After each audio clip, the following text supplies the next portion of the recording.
أبراج شكلها طيب بس يا ويلك لو أذتها.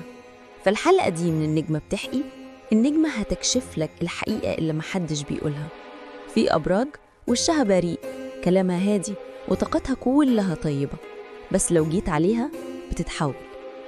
البرج الأول العقرب، البرج اللي بيبان هادي ومتحكم بس جواه نمر نايم.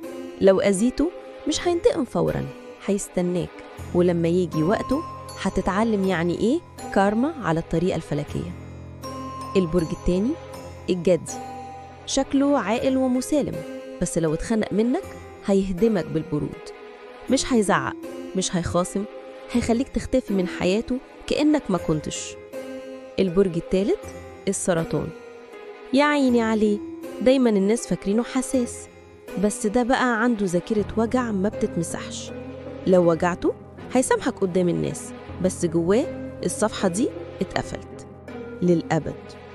البرج الرابع الحمل، بينفجر بسرعة بس رد فعله نار. لو ضحكت عليه أو خنته بيولع كل حاجة حواليك من غير ما يرجع خطوة. وأخيراً العذراء، اللي شكله بريء وكلامه موزون، بس بيفكرك كويس انت عملت ايه. ما بينتقمش بإيده، بينتقم بعقلك، يخليك تشك في نفسك. وفي الآخر النجمة بتقولك خلي بالك، مش كل وش هادي معناه قلب طيب، أوقات الطيبة دي بس الغطا قبل الانفجار. عجبك الفيديو؟ لايك واعمل اشتراك مع النجمة بتحكي.